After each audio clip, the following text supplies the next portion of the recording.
Right, here we are out of the pens with another race. This is the Tour de Spartacus series. It's a 3-day stage race. Start off the new year. This one was hard out of the gate, and I knew it would be. I was going into this when I looked at the Zwift racing app to see what I was up against, and the top 10 was full of sapphires with even a ruby and a diamond thrown in there for good measure. So it was hard out of the gate. There wasn't really a lot of let up the entire race. It's 133 in the pens to start. Looked like several were dropped at the beginning. Even that early start, we're already down to 100 with a few kilometers in. And as much as this course looks flat, you'll notice throughout that it is up and down and twisty and turny. The entire southern coast, the new edition that Swift put out last year, is like this. Looks flat, but really deceiving as there's these little ups and downs, little punches here.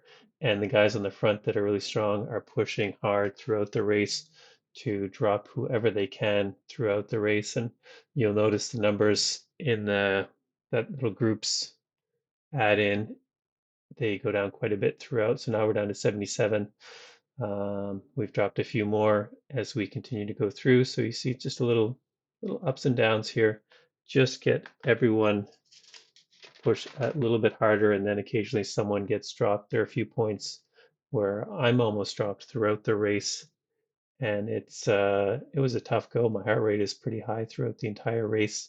Looking back at the numbers after the race, my 20-minute was 99% of my peak, and to do that on a flat-ish course means that people were going pretty hard throughout. And throughout the race, the power-ups were the draft van, the arrow helmet, and the burrito. Lots of burritos were dropped. I'm not sure whether people are just dropping them to get rid of them or dropping them hoping to that they would be somehow functional as a power up. In a large peloton, they don't really do as much. It's more when you're trying to break away or in smaller strung out pelotons that they make the difference.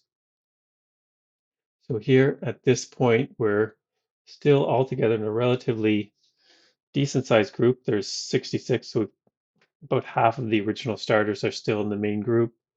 And then we go up this hill here and we see someone starts to attack off the front and get a little bit of a gap here, a few seconds up the road. And even here, as everyone's catching up, I'm almost dropped. But the group does manage to stay together. And we continue to chase, but he's able to stay away for quite a while, which is impressive given how strong the peloton is and the size of the group, still in the 60s, but he's able to hold us off for a considerable distance here. There is some activity to catch up, but still you can see he's been off the front for a few kilometers now. Some people trying to bridge solo, but that's helping to bring the rest of the group together. We do end up catching him here shortly, um, and bringing him back into the group, but it's still going to be a lot of pushing, a lot of hard pacing throughout the rest of the race. We dropped a few as we were making that catch, but still we're at a group of 60. At this point, this group is going to relatively stay together down through the sand sprint again, and then this climb up. Always going to be a hard push on this climb up anytime we race on this particular course, or not this particular course, but these roads. There's always a push coming out of that sprint. It's a classic point of attack.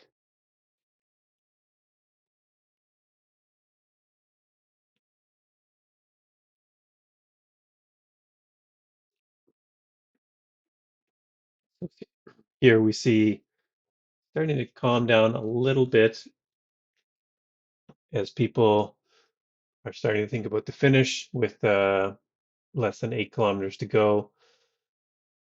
It's a matter of how hard do you want to push to drop people and how much do you want to have left for the finish. For me, given how hard I've pushed already, I have doubts as to whether I'll have anything left to do any reasonable sprint. But I'm sure there are others in this group who much stronger than I am who are able to do this kind of pace and then still push hard for a tough sprint. Another little push up here to the sprint banner. A lot of courses do finish on that one, which is a fun uphill sprint. We'll be coming back and finishing the other direction going downhill.